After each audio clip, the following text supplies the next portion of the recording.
The reasons I'm doing the second Bond movie are the reasons I would do any movie really, which is all to do with the story. And in this movie, Spectre, what you have is a movie entirely driven by Bond. He is on a mission from the very beginning. He is on the hunt, on the trail of somebody. You don't know why, you don't know what he's doing there. And that sense that something is up is also tied to the second part of a crucial story of Bond's childhood. So once that was clear, that those huge things were on the table, I felt like I had to do it. And action.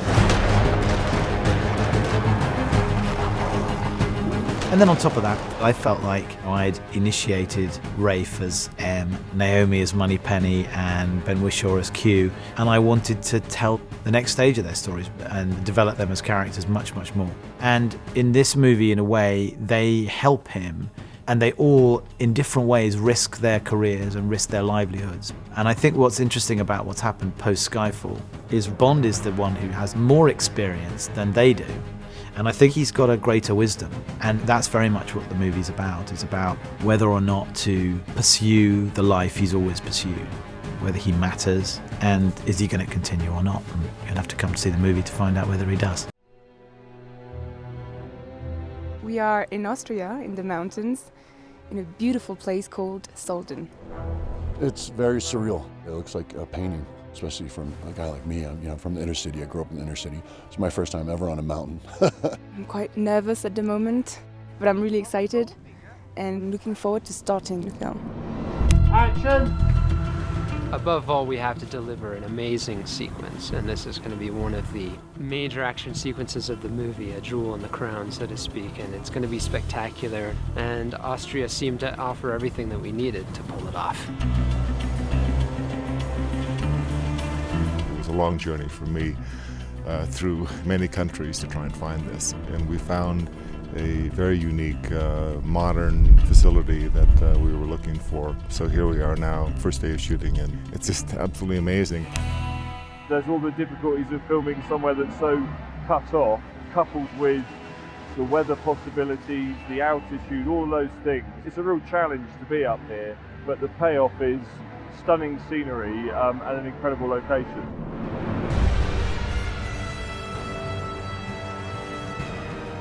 The thing that Sam and I talked about was how we're going to top Skyfall, so it's going to be Spectre. And so far, it's a good start. I think we're going to continue the history of the Bond films and making things that are exciting for the audiences to look at. And what could be more exciting than to be on top of the world?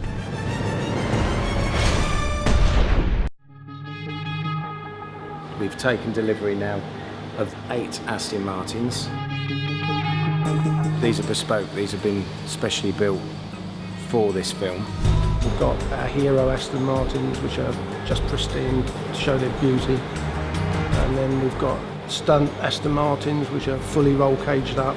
So stunt drivers have been putting them through their paces. I love the idea of this fantastic car being in a sort of one-on-one battle with another incredible car from Jaguar, which is similarly extraordinary actually.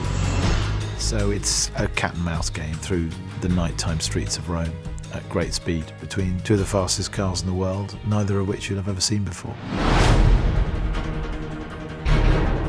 Tonight we have completely shut down the streets of Rome, and we are doing a scene where the hero of the film, Mr. Hinks, is chasing his evil nemesis, James Bond.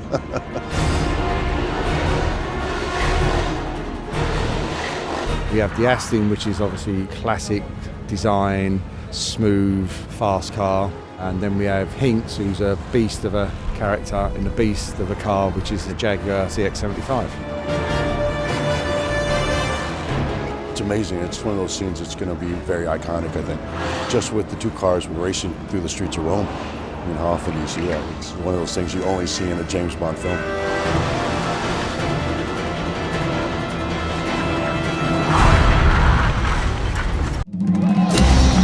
I wanted the audience to be dropped right into the middle of a very, very specific, very heady, rich environment. It's the Day of the Dead. Everywhere you look, there's colour and detail and life. And we built floats and maquettes, and the costumes are extraordinary, and the craftsmanship is amazing. We went to Mexico and found amazing people there. It is their culture, so they had to teach me. I told them, please do it your way. And they worked for 6 months, but the results are breathtaking. Each jacket was created per person, the dresses. We really tried to make them all different and always bringing like the death into these costumes.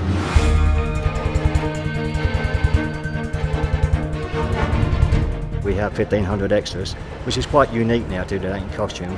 With CGI these days, you do no more than 5 or 6. So the trick is to do that fast, and there's a minimum amount of time to get anybody ready. We did it this morning in 75 minutes for 1,500. That's 20 a minute. I mean, that's some going. I think the sheer number is quite daunting. It's a hell of a lot to get out. But the creative freedom in this has been amazing. Fantastic, because who wouldn't want to do Day of the Dead? So to have it captured in a Bond film in an iconic opening scene is fantastic. Everyone has been really helpful, the whole community has been amazing, and very honored to have the opening of James Bond film in Mexico, so we're really excited to see the results. I couldn't be happier. It's the most incredible setup here. And the quality of work is amazing. It's going to be the most visually exciting opening to a Bond, I think, ever.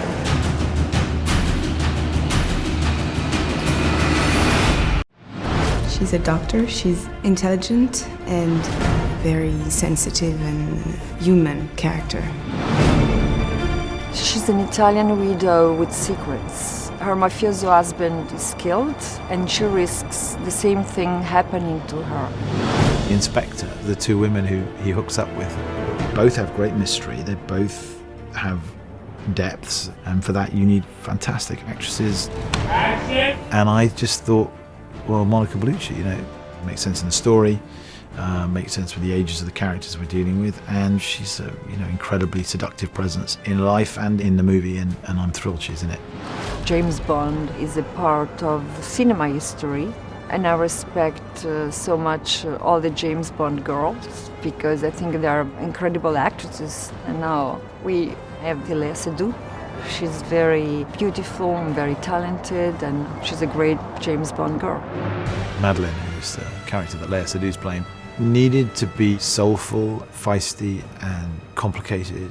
And I think it's a pivotal relationship. So it probably couldn't have been a total newcomer, needed someone with a certain amount of life experience, maturity. And she's the sort of whole package, really. I feel very lucky. I think I'm just working with amazing actors, amazing director, and it's been a great adventure.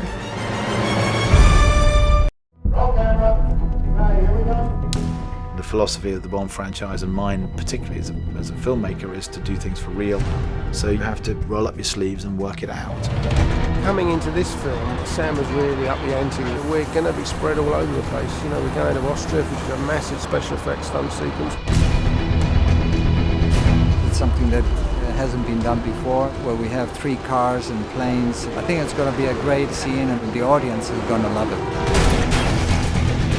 We are doing all sorts of things in Mexico, big explosions, buildings collapsing. It's a very complicated sequence. We have a lot of special effects and a lot of stunts.